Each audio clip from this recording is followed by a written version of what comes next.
Continue करते हैं।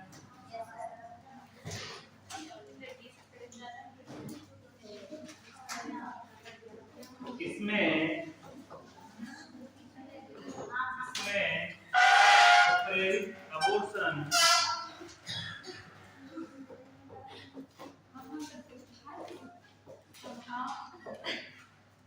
क्या हो गया? इसमें प्रेरित अबॉर्शन को सम्मिलित नहीं किया जाता है। नहीं,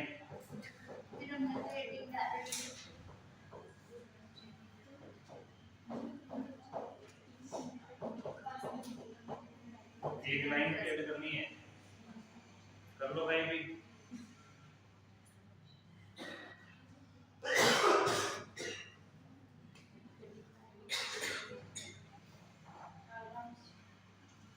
यानी अपनी इच्छा से कोई अबॉर्शन करवा रहा है ना, उसको इसमें ऐड नहीं किया जाएगा। ये कौन से में ऐड किया जाएगा? जिसमें ऑटोमेटिक हुए हो, स्वतः हुए हो, ऑटोमेटिक 3 से अधिक अबॉर्शन हो गए हो, 3 या 3 से अधिक, उस कंडीशन में क्या बोलेंगे? एग्वेंट मिसकैरेज। और कोई उसके बीच में कोई प्रेरित करके अबॉर्शन करवा लेता है दवाइयों के द्वारा, उसको इसमें सम्मिलित नहीं किया जाता।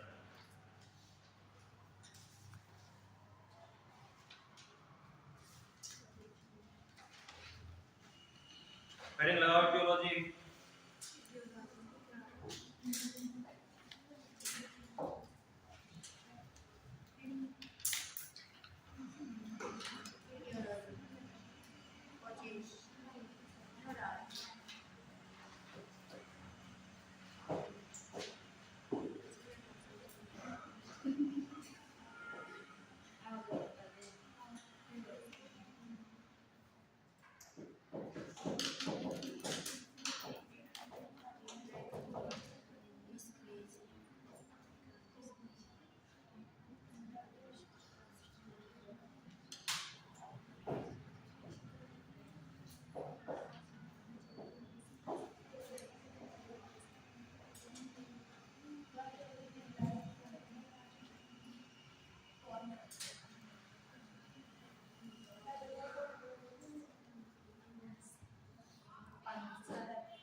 क्या हो गया?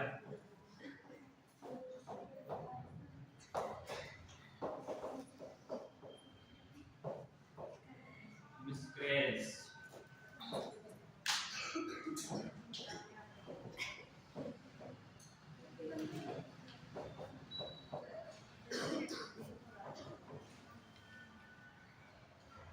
ये निम्न कारण है।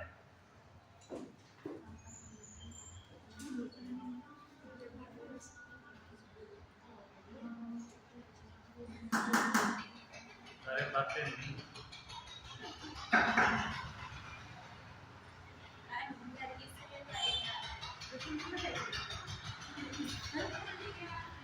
इसमें कारण देखेंगे, इसमें देखना फर्स्ट ट्राइमेस्टर में अबॉर्शन,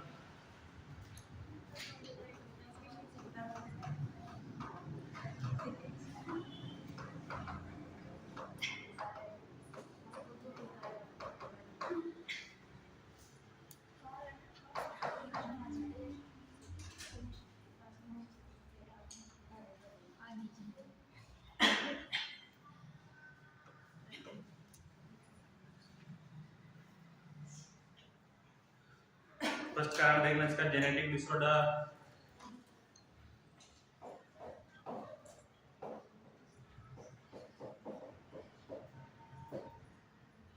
जेनेटिक डिसऑर्डर हिंदी में क्या बोलते हैं इसको? गुणसूत्रीय विकार। क्या बोलेंगे हिंदी में? गुणसूत्रीय विकार।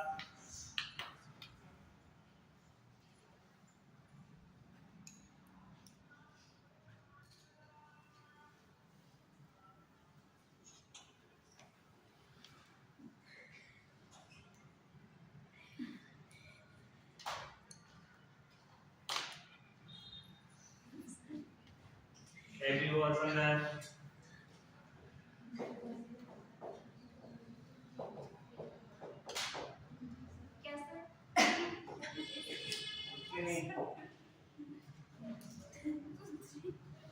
एबीवर्सन है,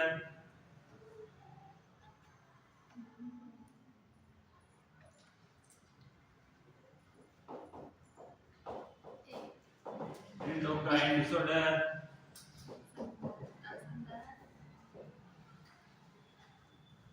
endocrine disorder,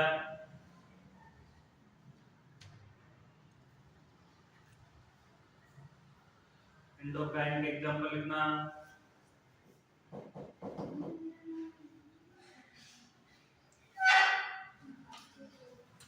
endocrine disorder के एग्जांपल लिखना, luteal phase defect,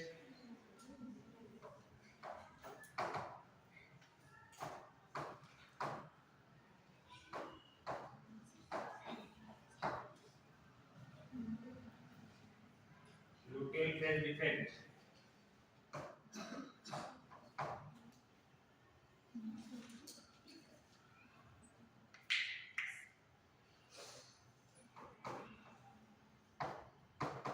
thyroid disorder,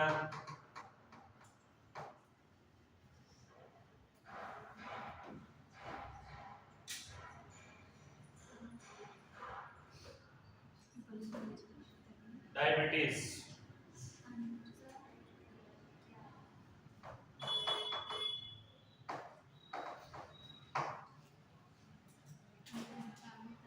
endocrine के एग्जांपल है, एंडोक्राइन डिसऑर्डर के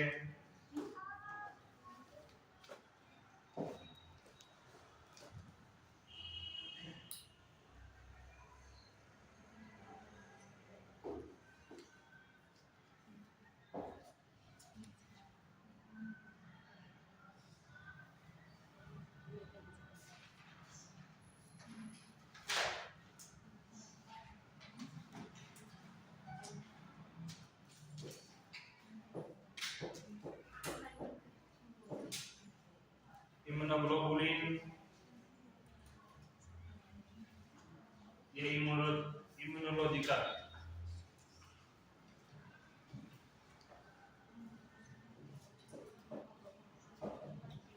logical disorder,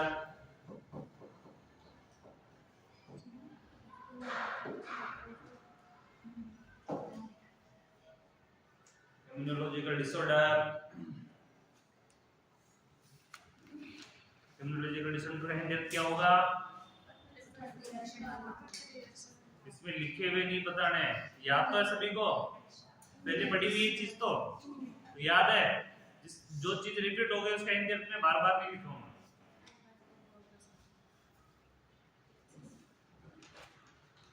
immunological disorder, immuno का मतलब सीधा सीधा इम्यून सिस्टम से होता है, क्या होता है? इम्यून, और इम्यून क्या है?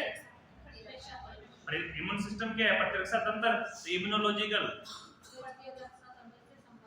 प्रतिरक्षा तंत्र से संबंधित विकार,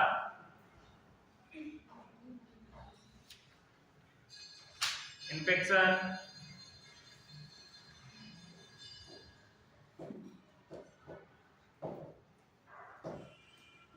इन्फेक्शन का एंटीबॉडी क्या होता है? संक्रमण,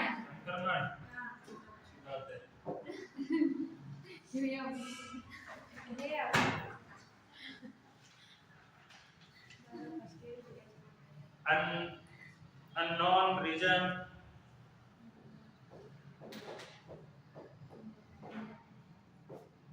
unknown region,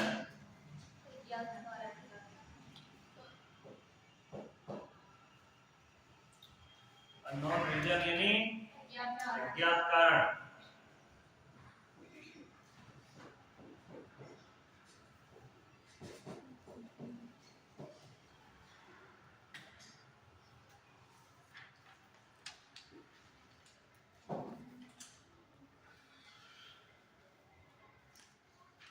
तो फर्स्ट ट्राइमेस्टर के अंदर क्या क्या हो गए लक्षण? सबसे पहले बात करें जेनेटिक डिसऑर्डर, एबीओ संगर, एंडोक्राइन डिसऑर्डर, एंडोक्राइन के अंदर इलेक्ट्रल phase of defect, thyroid disorder और डायबिटीज।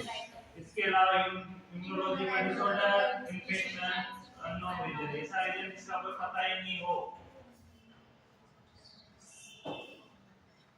अगले हेडिंग लगाओ, सेकेंड ट्राइमेस्टर अबॉर्शन।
इसमें लिखना पहला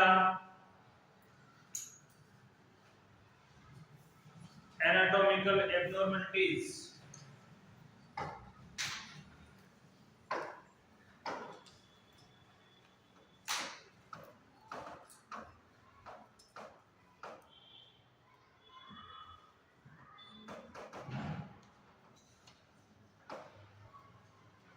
Anatomical abnormalities.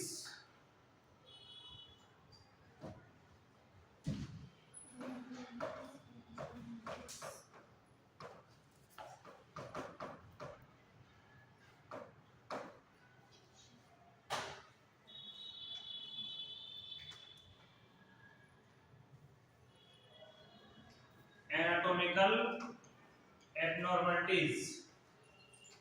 इसके अंदर फर्स्ट लिखना cervical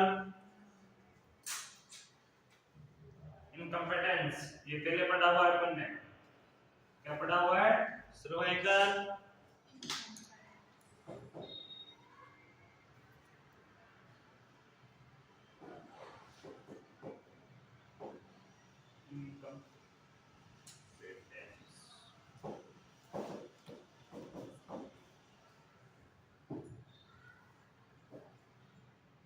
second septed uterus,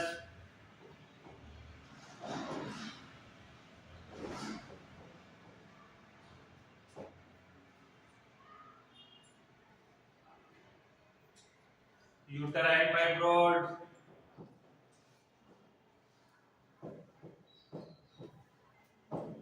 uterine fibroid,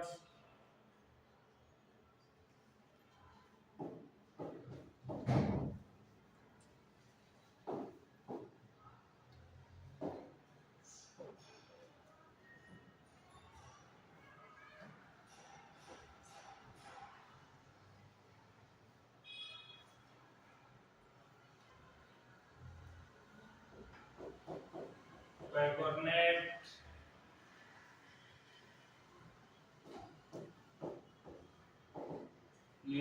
uterus,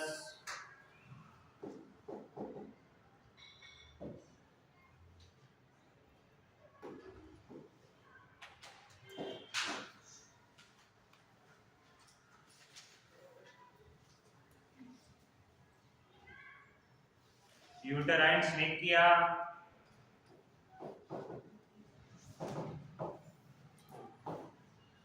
syncytia,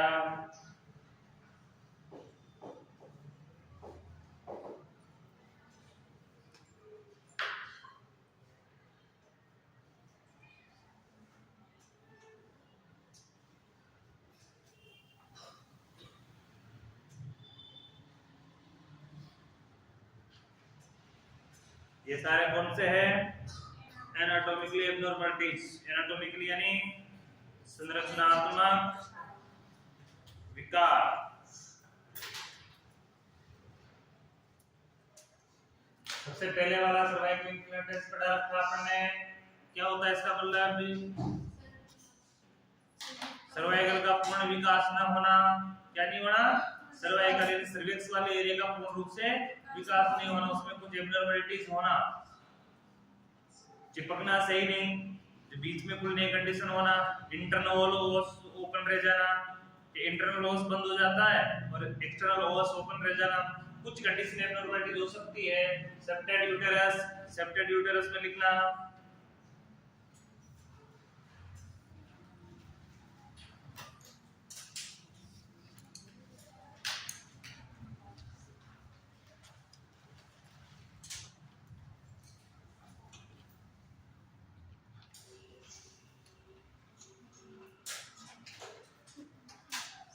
यह एक जन्मजात स्थिति है। नोट लगाना पहले।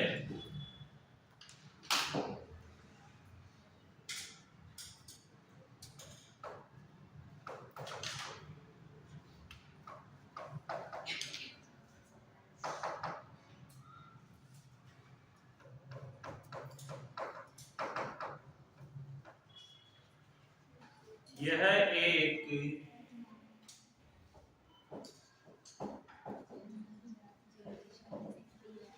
जन्मजात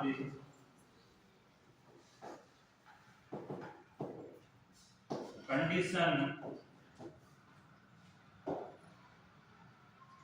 यह एक जन्मजात कंडीशन है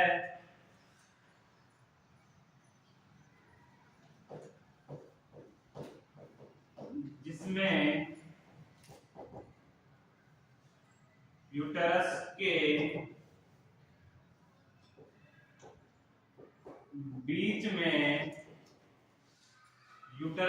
बीच में उत्तक की एक पतली दीवार टिश्यू की एक पतली दीवार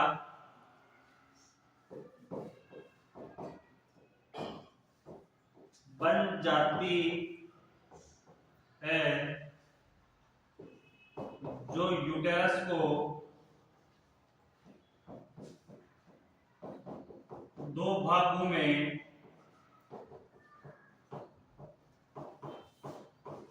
विभाजित करती है।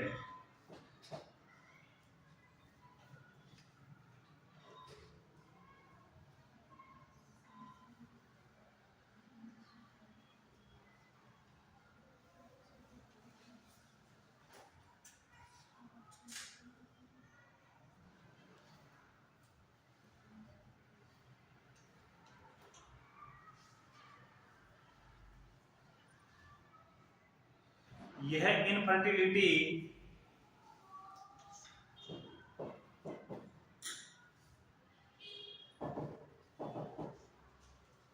या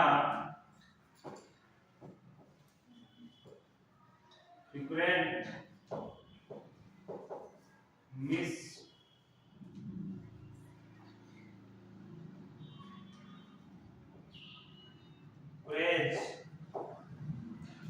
मिसकैरेज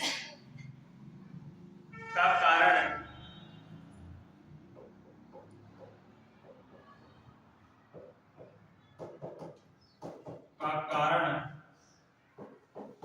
हो सकता है।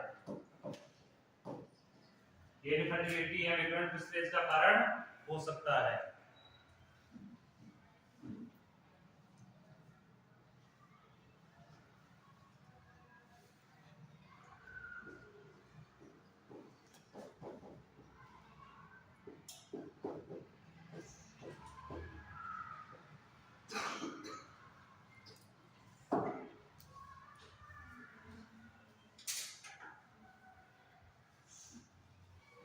ये यूट्रस के एनाटॉमिकल एब्नॉर्मलिटी से जन्मजात होती है, कुछ फीमेल में होती है, कुछ में तो क्या कि जो 0% 1% फीमेल में देखने को मिलती है, 0.1 में लाखों में एक कंडीशन ऐसी आती है।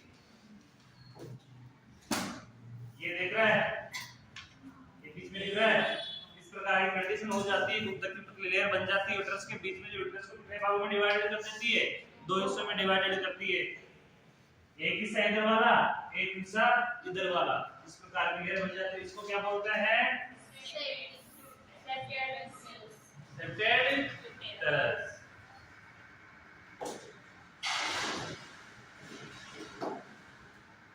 ये कौन सा यूटेरस है?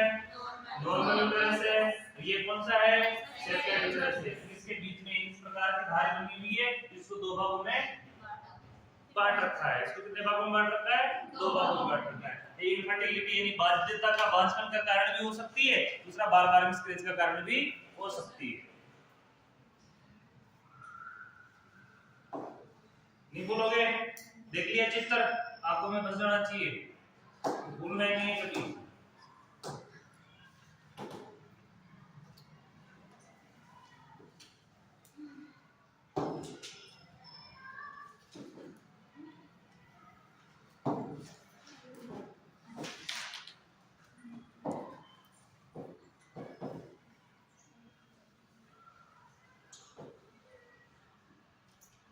और बोलो।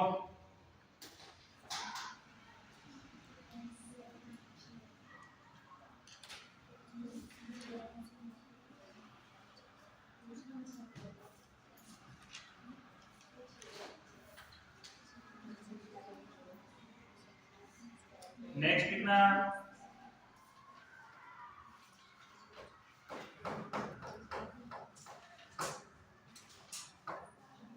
डिस्कॉर्डिनेट यूटेरस। इसको भी जानते हो क्या? नहीं जानते।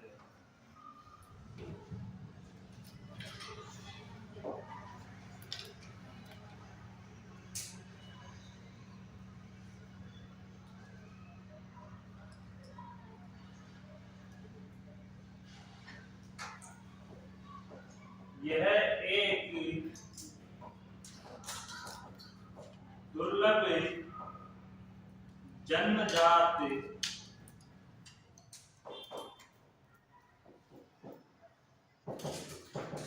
कंडीशन है जिसमें यूटेरस का आकार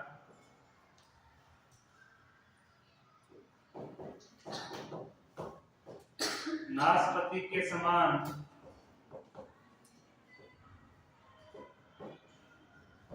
नहीं होता है एवं हार्ट के समान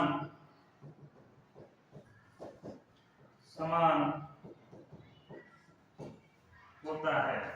किसके समान होता है? नॉर्मल नाशपाती के समान होता है, इसमें हार्ट के शेप का होता है।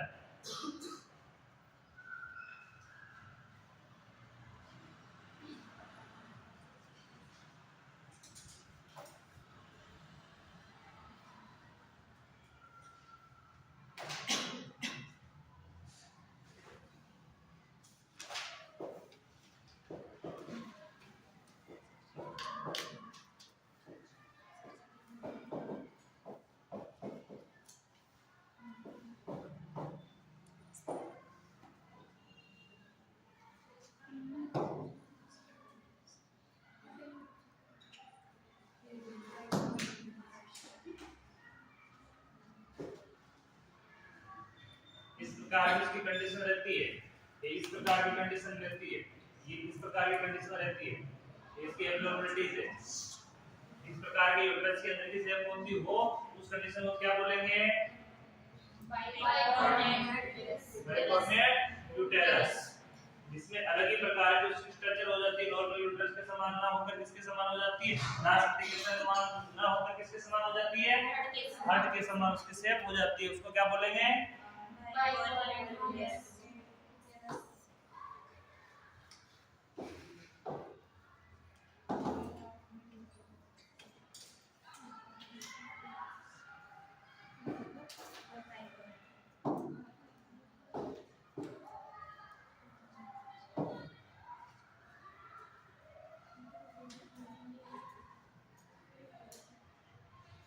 अगला लिखना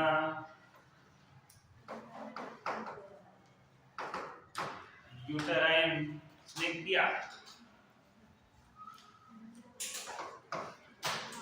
सिनेक्टिया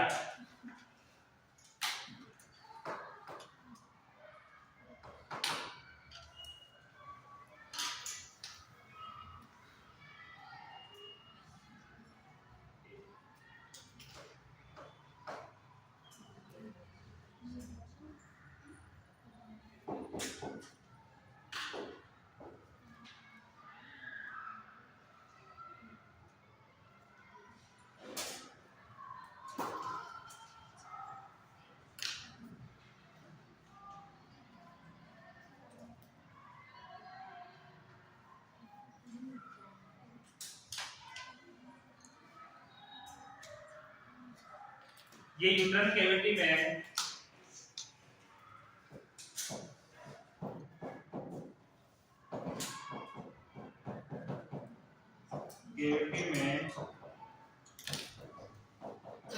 होने वाली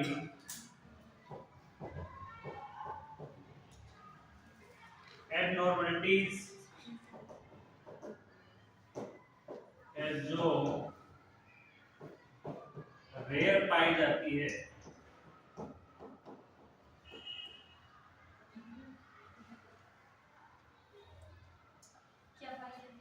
रेयर यानी बहुत पाई जाती है, नॉर्मल नहीं मिलती।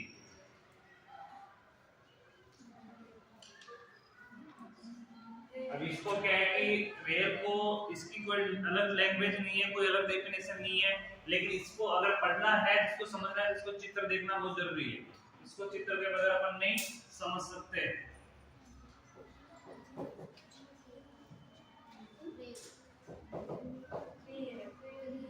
अरे कौन सा अलग शब्द लिख दिया मैंने? रेयर का मतलब क्या होता है? बहुत ही कम, यानी कि जिसकी कोई चांस नहीं है उसको रेयर चांस बोलते हैं। इस प्रकार की इसके अंदर लिगामेंट जुड़े हुए जैसे दिख रहा है जाल का जैसा, ये कंडीशन होती है, इसको बोलते हैं रेयर कंडीशन। ये बहुत कम दिखाई देती है, बहुत कम कंडीशन में होती है। यूट्राइन कैविटी पूरी क्लियर है, लेकिन उसके बीच में क्या बना हुआ है? एक जाल के समान संरचना बनी हुई है। किसके समान संरचना बनी हुई है? जाल के समान संरचना बनी हुई है।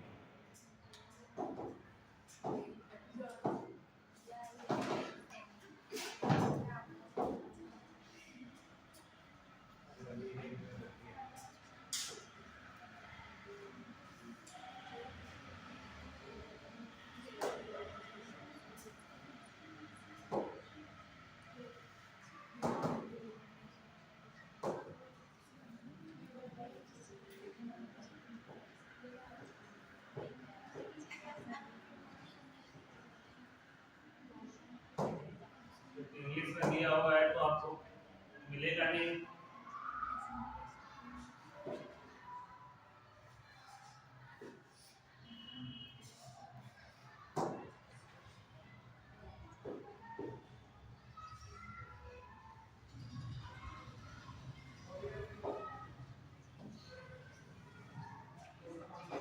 अब इस चित्र का वर्णन करना है, क्या करना है? चित्र का वर्णन करना है। इस चित्र का वर्णन करने के लिए क्या लिख सकते हो आप? लैंग्वेज में डेफिनेशन क्या बना सकते हो?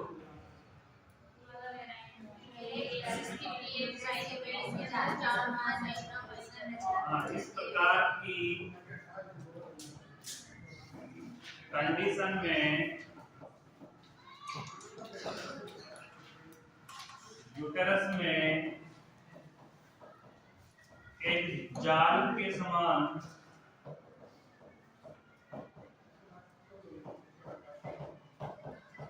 संरचना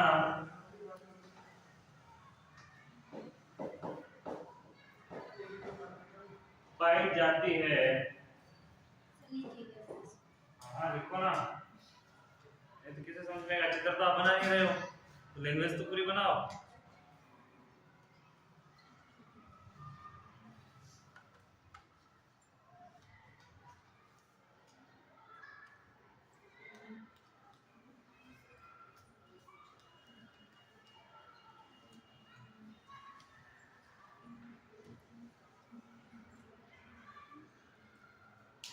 यूट्राइन फाइब्रोइड की लिखवाने की जरूरत है ही नहीं। यूट्राइन फाइब्रोइड मैंने बता रखे आपको, चित्र भी बता रखा है, नहीं बता रखा क्या?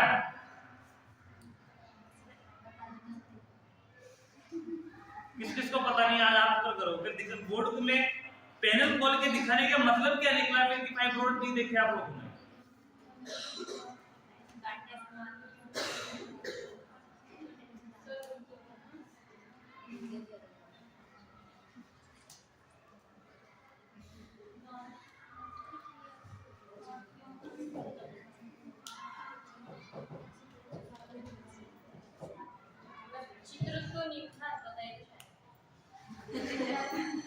क्या बताएगा?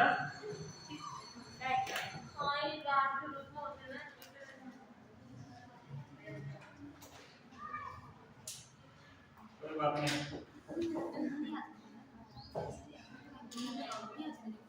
यूट्राइन फाइब्रोइड के साथ साथ मैंने सर्वाइकल फाइब्रोइड भी बताए हैं। यूट्राइन फाइब्रोइड के साथ साथ मैंने सर्वाइकल फाइब्रोइड भी बताया है, फैलोपियन ट्यूब फाइब्रोइड भी बताया है उसके साथ। इसमें यूट्राइन फाइब्रोइड तो मेन था। इस प्रकार की यूट्राइन के अंदर गठन है जो किससे जुड़ी होती है? तंतु से जुड़ी रहती है। यूट्राइन कैविटी के अंदर इस प्रकार की गठन हो जाती है जो ओनली तंतु से जुड़ी रहती है। मेन इससे किससे जुड़ी रहती है? तंतु से। मैंने ये बताया था कि भट्टे की तरह या फल की तरह लटके रहते हैं, ये बताया था मैंने।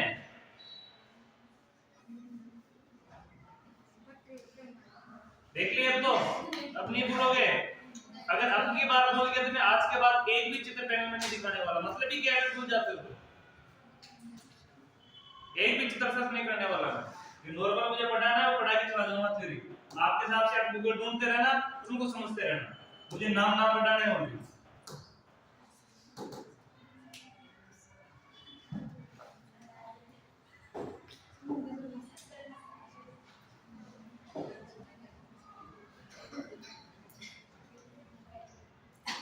हेडिंग लगाओ maternal medical illness.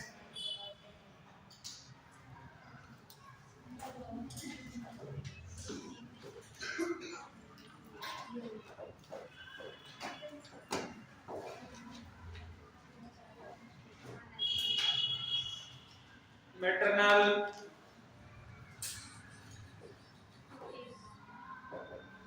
Medical illness.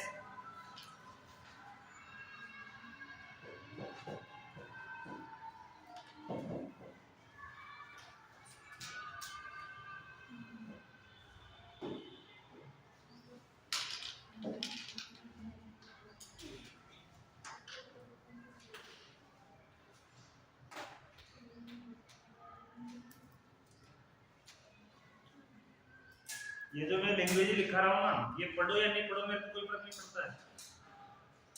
लेकिन मैं मेरी तरफ से ये कर रहा हूँ कि मैं कुछ लिखा रहा हूँ उसमें ऐसा नहीं हो कि ये चीज क्या है, ये नहीं बोलना चाहिए स्टूडेंट। इसलिए मैं प्रत्येक एक्सप्लेन करके लिखवाता हूँ। नहीं तो बुक में तो नाम दिए हैं उनके, लेकिन उनके एक्सप्लेन करने का सबसे बड़ा एक्चुअली कि ये सर ने बताया था ये होता क्या है। मैं मौखिक रूप से यहाँ बता भी दूंगा आपको, लेकिन मौखिक रूप से याद नहीं रहना है।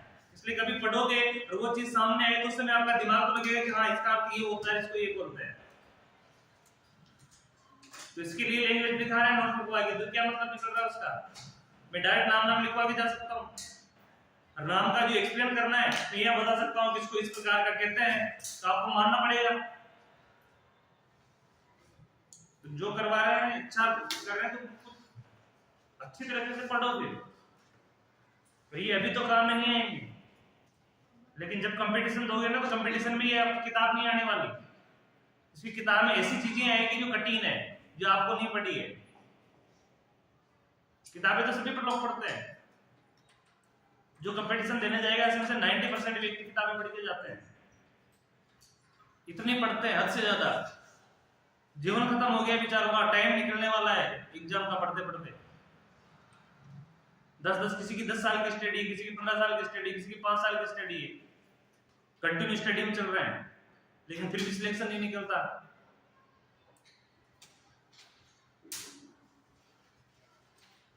तो इसको इतना कमजोर मत लो कि जो नर्सिंग कर रहे हो आप इतना कमजोर है। डायरेक्ट नर्सिंग होते हैं, डायरेक्ट सिलेक्शन निकल जाएगा। मेहनत हर चीज में होती है।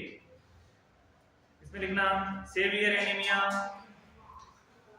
हिंदी में क्या बोलते हैं इसको, मां से संबंधित रोग।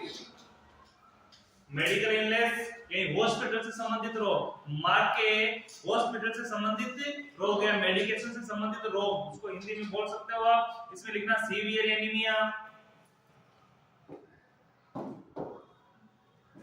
पहला कारण है इसका severe anaemia.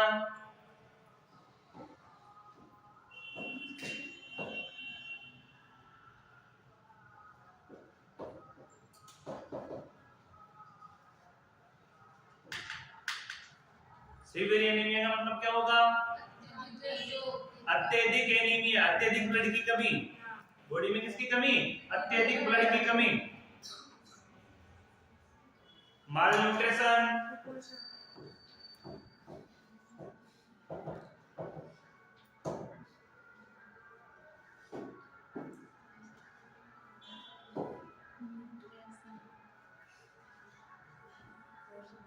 Tuberculosis,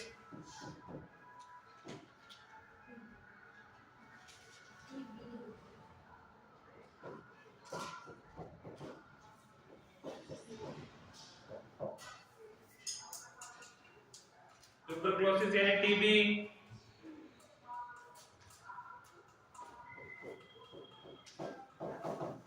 chronic pneumonia,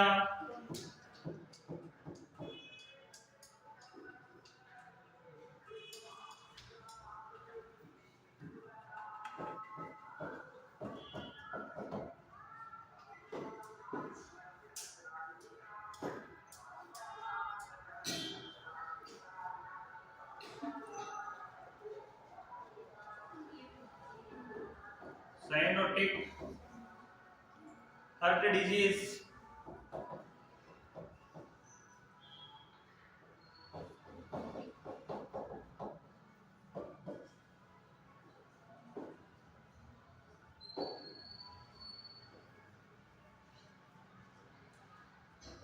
diabetes mellitus,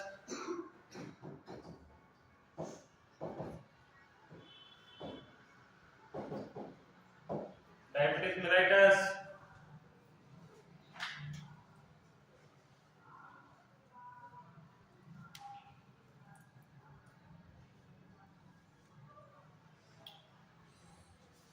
आर्टियोस्क्लेरोसिस,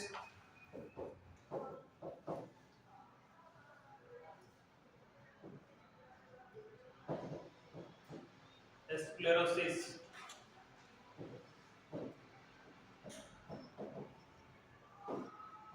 आर्टियोस्क्लेरोसिस, जिस जगह आर्टरी शब्द आ रहा है स्क्लेरोसिस आ रहा है।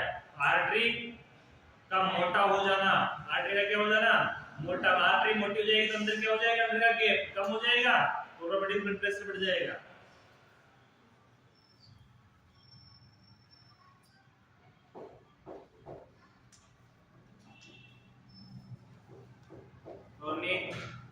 रीनल डिजीज,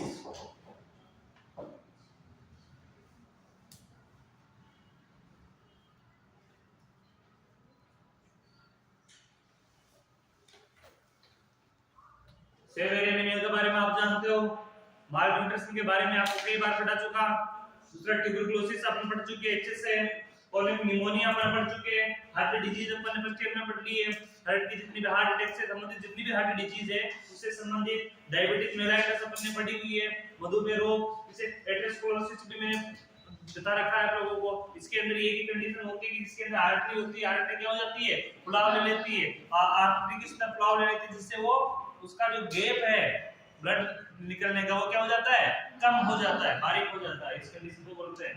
दूसरी में रीनल डिजीज, किडनी संबंधी या ब्लड फिल्टर संबंधी डिजीजें हैं, किडनी से संबंधित वो रीनल में आएगी, ठीक है। किडनी से इसमें मैंने लिखवाया उसमें एक भी ऐसा शब्द नहीं है जो नहीं पढ़ रखा अपन ने, पढ़े हुए सारे। जिसने पढ़ा है उसके लिए तो, जिसने नहीं पढ़ा उसके लिए तो नहीं है सारे हैं? इसलिए जिसको फिर भी समझ में नहीं आया हो, ये चीजें नाम पढ़ना आ रहा हो, तो जिस जगह पर ने पढ़ा है वो चीज निकालना, उसमें इसको डिटेल से पढ़ लेना। अभी तो मौका है क्योंकि समय है, ठीक है। जिसको भी समझ में नहीं आया, ये चीजें नाम लिखे हैं, इनके बारे में डिटेल से नहीं पता हो तो फर्स्ट ईयर के अंदर भी पढ़ा है अपन ने, ये सब चीजें लगभग फर्स्ट ईयर में पढ़ चुके हैं अपन। तो प्राइमरी हेल्थ केयर की बुक निकालना, उसके अंदर देखना कम्युनिकेबल डिजीज या उसके बाद के डिजीज की पोर्शन देखना, मधुमेह भी आएगा, निमोनिया भी आएगा, डायबिटीज मेलाइटिस क्या नाम, सारे हार्ट डिजीज भी आएगी, उसमें सारी डिजीज दी हुई है कि नहीं है। लगभग 70% पोर्शन उसमें मिल जाएगा आपको। इन्फेक्शन, सिर्फ साइनोटिक हार्ट डिजीज ये पर्टिकुलर है फिर संपूर्ण बीमारी है? नहीं, पर्टिकुलर नहीं है। साइनोटिक हार्ट डिजीज तो एक डिजीज की कंडीशन है अपने, इसकी पर्टिकुलर डिजीज नहीं है। ये तो हार्ट डिजीज के बारे में। साइनोटिक का हिंदी का मतलब तो क्या होता है,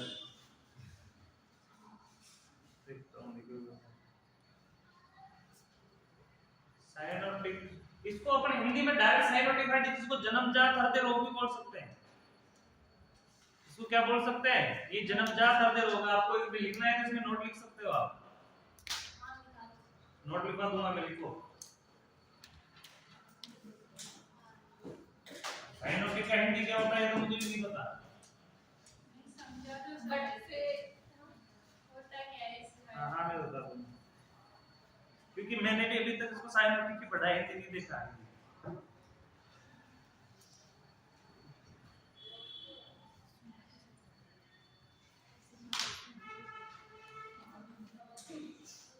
इसकी शॉर्ट फॉर्म होती है CCHD। इसकी शॉर्ट फॉर्म होती है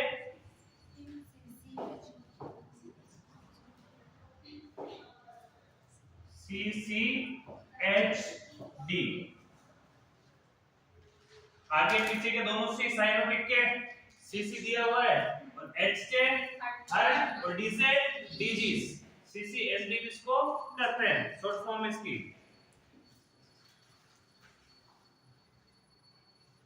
ये जन्मजात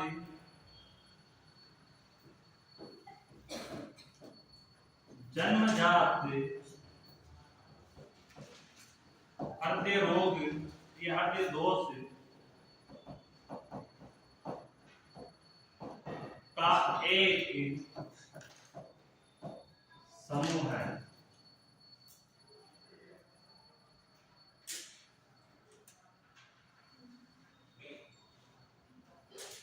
जिसमें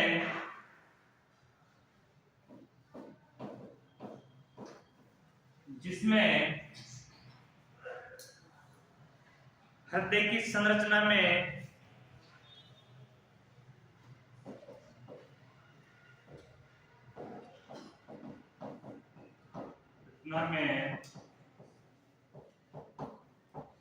खराबी के कारण हृदय की संरचना में खराबी के कारण शरीर में ऑक्सीजन युक्त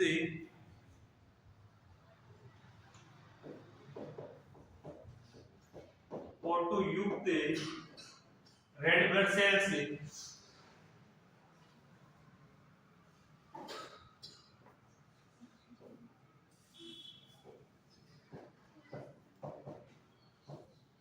ब्लड सेल की कमी आ जाती है। किसकी कमी आ जाती है? आरबीसी की।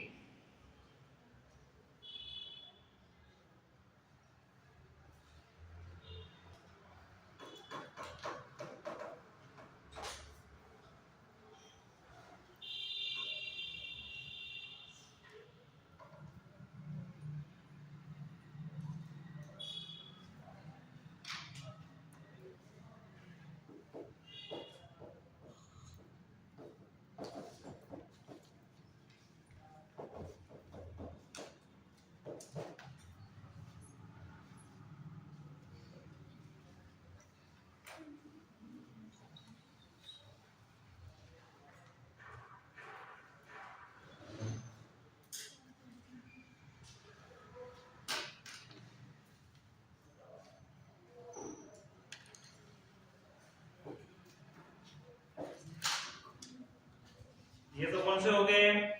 Maternal medical illness. कौन सी होगी ये? तो मैटरनल मेडिकल इलनेस, मेडिकल से संबंधित इलनेस होगी। इसके अलावा भी इसमें होता है, उसको बोलते हैं इन्फेक्शन यानी संक्रमण। संक्रमण जो मेन संक्रमण है वो सिफिलिस,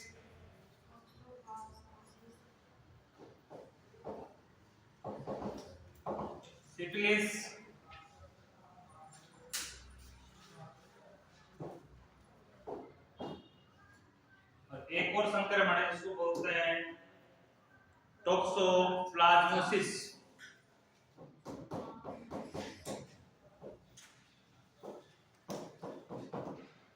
टॉक्सोप्लाज्मोसिस किसी और उसका लास्ट है वो है अननोन।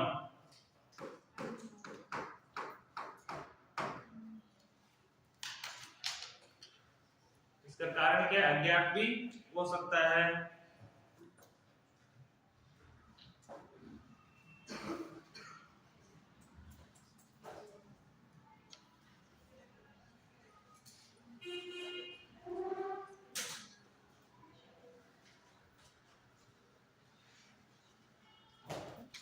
इसका डायग्नोसिस लिखना।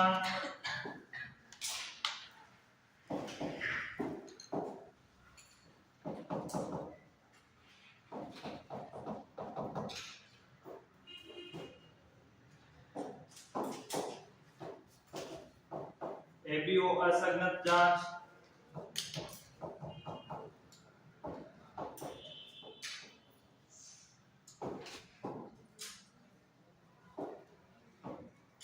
एबीओ असंगत जांच।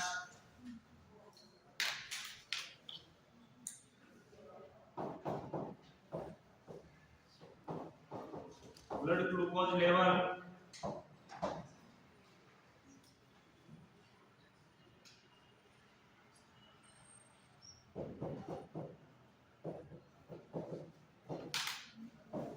थायराइड फंक्शन टेस्ट,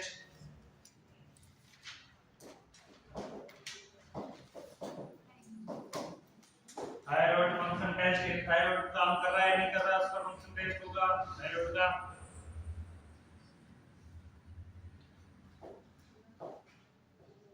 आरएच असंगतता की जांच, आरएस फैक्टर टेस्ट, इसको क्या बोलेंगे, RS factor test.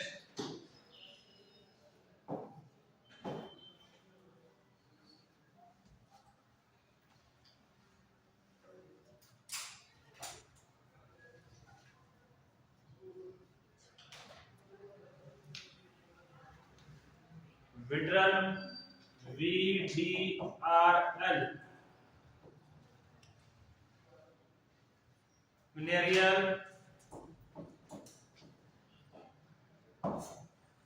venereal disease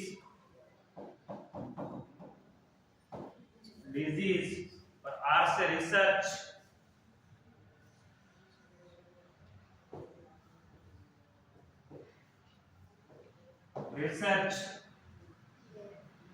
lab.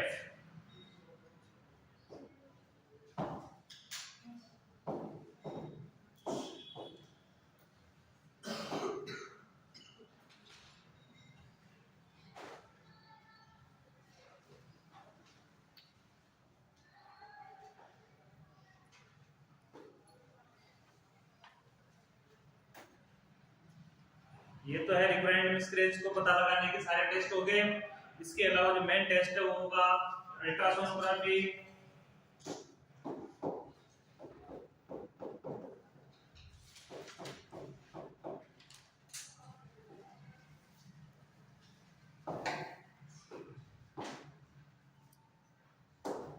Ultrasonography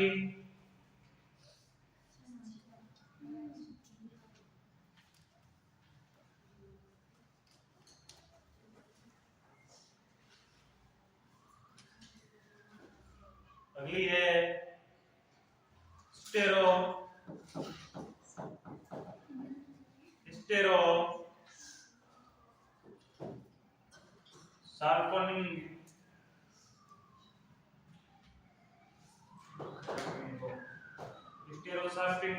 स्टेरोसाल्पिंगोग्राफी, HSG, इसको बोलते हैं SSG।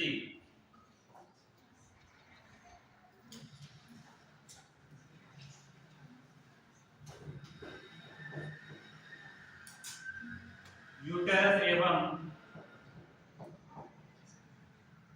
ओवरी की सोनोग्राफी, ये किसकी सोनोग्राफी है, यूटेरस एंड ओवरी की सोनोग्राफी, जिसको किस नाम से जानते हैं, हिस्ट्रो, अरे सारे बोलो ना, मम्मी क्या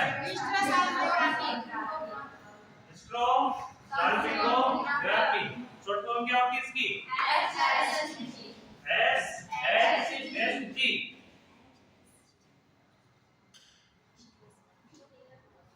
हिस्ट्रोस्कोपी,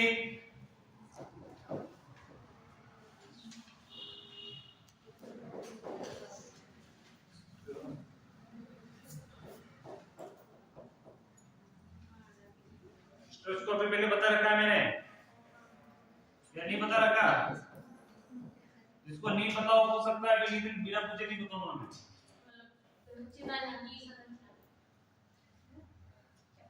सिटी स्कैन,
इसको सिटी स्कैन को क्या बोलेंगे बेटे टोमोग्राफी।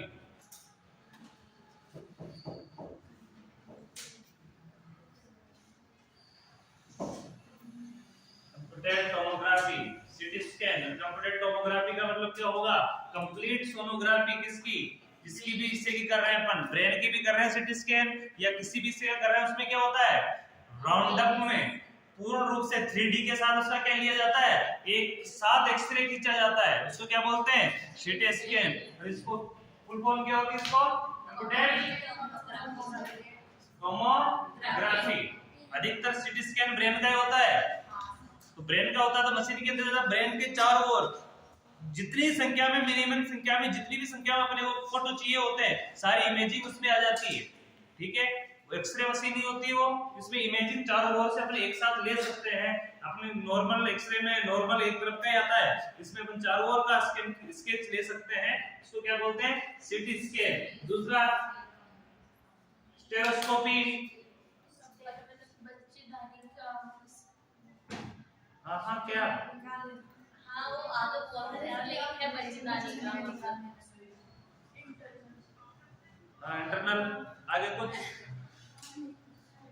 अरे मैंने बताया था पहले इसमें बच्चेदानी को कैमरे से देखते हैं मतलब वो बिल्कुल। स्टेरोस्कोपी एक ट्यूब होती है और ट्यूब के सामने बल्ब और कैमरा लगा रहता है उसको वेजाइना से अंदर यूटेरस में भेजा जाता है। कहाँ भेजा जाता है वेजाइना से यूटेरस में और यूटेरल कैविटी को अंदर से देखा जाता है फैलोपियन ट्यूब यूटेरस कैविटी को अंदर से देखा जाता है और अंदर से आंखों से नहीं देखते हैं वो कैमरा किसमें दिखाता है उसको पैनल में दिखाता है और वो पूर्ण रूप से कंप्यूटर ऑपरेटिव सिस्टम होता है। क्या होता है वो पूर्ण रूप से कंप्यूटर ऑपरेटिव सिस्टम होता है रोबोटिक होता है उसको पूर्ण रूप से कंट्रोल कहां घुमाना है कैसे घुमाना है अंदर कहां भेजना है फैलोपियन ट्यूब में कैसे मोड़ना है उसको ऑपरेट कौन करेगा कंप्यूटर ऑपरेट करता है। कंप्यूटर के माध्यम से उसको देखा जाता है अंदर से वेजाइना रूट से इसको क्या बोलेंगे और एक एंडोस्कोपी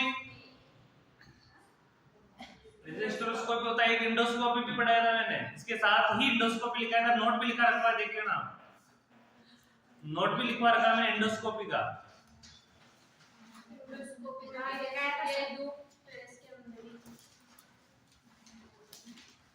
रेस्ट्रोस्कोपी में वेजाइना से यूट्रस को देखा जाता है एंडोस्कोपी में मुंह से आंखों को देखा जाता है। किसको देखा जाता है चीज प्रोसेस है में एंडोस्कोपी किसके लिए की जाती है मुंह से लेके गर्सनी तक आवाज से पेट की स्थिति को देखने की जो कैमरा उपयोग में लिया जाता है जो स्थिति उपयोग उसको क्या बोलते हैं एंडोस्कोपी। रेस्ट्रोस्कोपी इसमें वेजाइना रूट से यूट्रल कैविटी फैलोपियन ट्यूब की एब्नॉर्मलिटी को देखा जाता है इसको क्या बोलेंगे स्टेरोस्कोपी। ये दोनों स्कोपियां मेन इंपॉर्टेंट होती है और ये में ट्यूब में कैमरा और बल्ब लगा होता है उसकी स्थिति से देखा जाता है। तो एंडोस्कोपी कहां से देखी जाएगी मुंह से आंखों तक की कंडीशन को एंडोस्कोपी से चेक किया जाता है और इसको यूटेरस वेजाइना रूट से किसको चेक किया जाता है यूटेरस की एब्नॉर्मलिटीज को चेक किया जाता है। ठीक है अब इसके पढ़ेंगे अपन मैनेजमेंट आज के लिए काफी है इसको बाद में पढ़ेंगे। जितना भी नोट वोट लिख पाया मैंने पढ़ के आना कंप्लीटली मैं टेस्ट लूंगा कंफर्म में टेस्ट हो गया होगा। सर आप सेक्शन ए बता देना तो सेक्शन ए तो बोला है सेक्शन ए का वो तो सेक्शन ए का हो गया ना उसके एक दो दिन बाद में सेक्शन बी का दे दूंगा क्योंकि मैं 2-3 दिन लगातार अब एक पीरियड में टेस्ट चलाने वाला मैं ज्यादा भी नहीं दूंगा प्रत्येक घंटे 1 घंटे का टेस्ट 2-3 दिन लगातार लेना है हर 2-3 दिन के गैप में टेस्ट लेना है 1-1 घंटे का टेस्ट 2-3 दिन क्वेश्चन के टेस्ट तीनों ही या तो हर शनिवार को टेस्ट लिया करो